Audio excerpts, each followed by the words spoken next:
নমস্কার বন্ধুরা, রুচির কিচেনে সবাইকে স্বাগত জানাই। আজকের রেসিপি শীতের নতুন আলুর দম।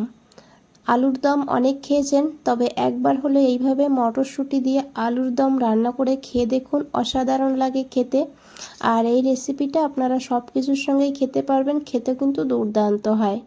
এখানে বন্ধুরা আমি দেখুন এক বাটি মতন মটরশুঁটি নিয়েছি, মটরশুঁটিটাকে এইভাবে ছাড়িয়ে নিলাম।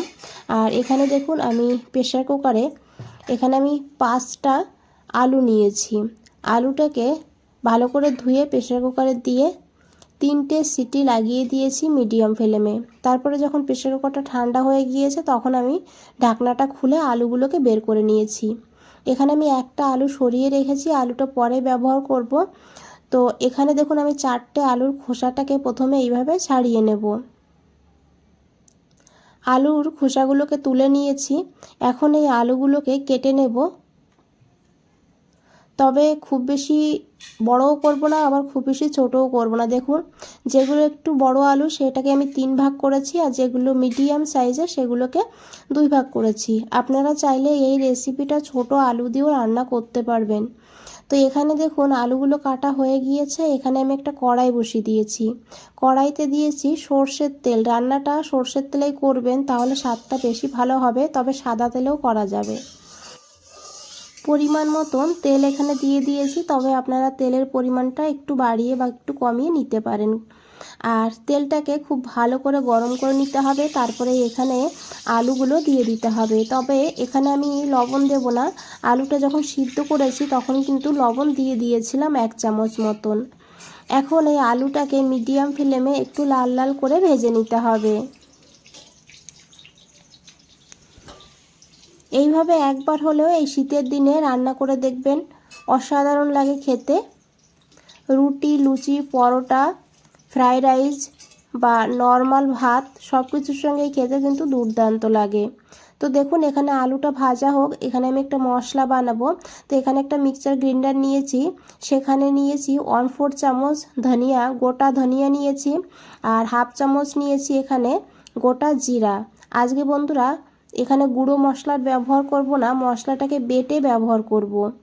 তারপরে দিয়েছি এখানে গোলমরিচ, দেখুন 4-5টা গোলমরিচ নিয়েছি, আর নিয়েছি এখানে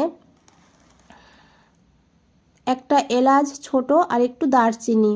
এখন প্রথমে শুকনো অবস্থায় এটাকে গুঁড়ো করে নিতে হবে, দেখুন এইভাবে। তারপরে এখানে দিয়ে দিতে হবে আদা। যেহেতু নিরামিষ রান্নাটা করব সেই কারণে এখানে আমি 1 ইঞ্চি আদা নিয়েছি। আপনারা পেঁয়াজ রসুন দিতে চাইলে তাহলে এখানে রসুন কুচি দিয়ে দিতে পারেন। তারপরে এখানে দিয়েছি কাঁচা লঙ্কা। আমি যেহেতু গোলমরিচ দিয়েছি তারপরে শুকনো লঙ্কারও ব্যবহার করব, সেই কারণে আমি একটা কাঁচা লঙ্কা দিয়েছি। আপনারা ঝালের পরিমাণ বাড়িয়ে কমিয়ে নিতে পারেন। নিয়েছি একটু ধনেপাতা। তো যেহেতু শীতের সময় তাই একটু ধনেপাতা এইভাবে দিয়ে দেবেন, তবে খুব বেশি দেওয়ার দরকার নেই। এইভাবে দিয়ে একটু জল দিয়ে মশলাটাকে একদম মিহি করে পেস্ট করে রেখে দিয়েছি। এখানে দেখুন বন্ধুরা আলুটাও ভাজা হয়ে গিয়েছে। এখন এই আলুটাকে তুলে নিতে হবে। তো এই তেলেই রান্নাটা হয়ে যাবে। প্রথমেই ফোড়নের জন্য নিয়েছি একটা শুকনো লঙ্কা, আর তার সঙ্গে 1/2 চামচ গোটা জিরা। ফোড়নটাকে ভালো করে ভেজে নেব। তারপরে এখানে দিয়ে দিতে হবে অল্প করে একটু হিং। যেহেতু নিরামিষ রান্না তাই একটু হিং দিয়ে দিলে সুন্দর একটা ফ্লেভার হবে।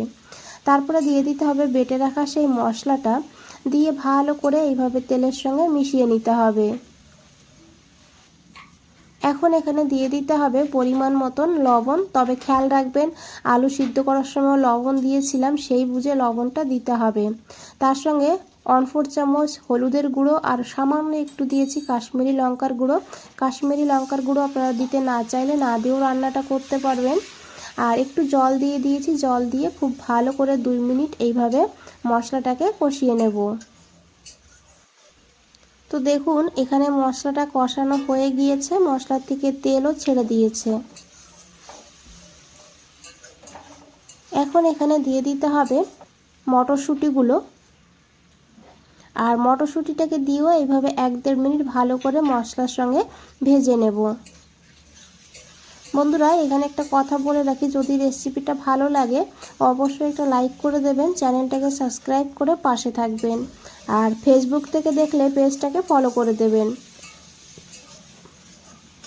আর এখন যে বাকি আলুটা রেখে দিয়েছিলাম দেখুন, সেই আলুটাকে এইভাবে হাত দিয়ে একটু ভেঙে ভেঙে দিয়ে দিতে হবে। এতে গ্রেভিটাও খুব সুন্দর হবে আর তাছাড়া টেস্টটাও বেড়ে যাবে। যেহেতু কম মশলায় রান্না করব, পেঁয়াজ রসুন বা টমেটোর ব্যবহার করব না, তাই এইভাবে একটু আলু ভেঙে দিলে গ্রেভিটা ঘন হবে। তো দিয়ে খুব ভালো করে আলুটাকে দিয়েও ভেজে নিয়েছি। তারপরে এখানে ভেজে রাখা সেই আলুগুলো দিয়ে দিয়েছি। দিয়ে খুব ভালো করে আবারও কিছু সময় এইভাবেই কষিয়ে নিতে হবে। তারপরে এখানে দিয়ে দিতে হবে পরিমাণ মতন গরম জল। অবশ্য আপনারা যেমন ঝোল রাখতে চান সেইভাবে জলটা দেবেন। আলুটাও কিন্তু এখনও পুরোপুরি সিদ্ধ হয়নি, আর তাছাড়া কিন্তু আলুতে জল টানে, সেইভাবে জলটা দিতে হবে। দিয়ে খুব ভালো করে মিশিয়ে নিয়েছি। তারপরে ঢাকা দিয়ে 5 মিনিট রেখে দিয়েছি লো ফ্লেমে। এখানে বন্ধুরা একটা ভাজা মশলা বানাবো, তার জন্য দেখুন একটা কড়াইতে নিয়েছি 1/2 চামচ গোটা জিরা, 1/2 চামচের একটু কম গোটা ধনিয়া আর একটা শুকনো লঙ্কা। এইভাবেই কিছু সময় ভেজে নিতে হবে মশলাটাকে, তবে খুব বেশি ভাজবো না, একদম যেন কালো না হয়ে যায়। হালকা হালকা মশলাটা ভাজা হবে, মশলার থেকে সুন্দর একটা গন্ধ বের হবে। তখন এখানে দিয়ে দিতে হবে 1 চামচ পোস্ত। পোস্তটাকে দিয়ে খুব ভালো করে মিশিয়ে নেব। আর পোস্তটাকে দিয়ে কিন্তু খুব বেশি ভাজবো না, পোস্ত গরম হয়ে গেলেই মশলাটাকে তুলে নিতে হবে। তারপরে মশলাটাকে ঠান্ডা করে নিতে হবে। এখানে দেখুন মশলাটা ঠান্ডা হয়ে গিয়েছে। একটা মিক্সার গ্রাইন্ডারে দিয়ে আমি মশলাটাকে গুঁড়ো করে নিয়েছি এইভাবে। এই মশলাটা যদি আগেই বানিয়ে রেখে দেন তাহলে কিন্তু মশলাটাকে ঢেকে রাখবেন, না হলে মশলার ফ্লেভারটা কিন্তু উড়ে যাবে। এদিকে দেখুন বন্ধুরা 5 মিনিট হয়ে গিয়েছে, খুব ভালো করে একবার মিশিয়ে নিতে হবে। আর এখানে কিন্তু আলুগুলো পুরোপুরি সিদ্ধ হয়ে গিয়েছে। এখন এখানে সেই ভাজা মশলাটা দিয়ে দিতে হবে, আর তার সঙ্গে 1/2 চামচ চিনি যোগ করতে হবে। আপনারা যদি চিনিটা দিতে না চান তাহলে নাও দিতে পারেন, তবে নিরামিষ রান্না তো একটু দিলে খেতে ভালো হবে, মিষ্টি মিষ্টি হবে। আর এখন খুব ভালো করে মিশিয়ে নেব।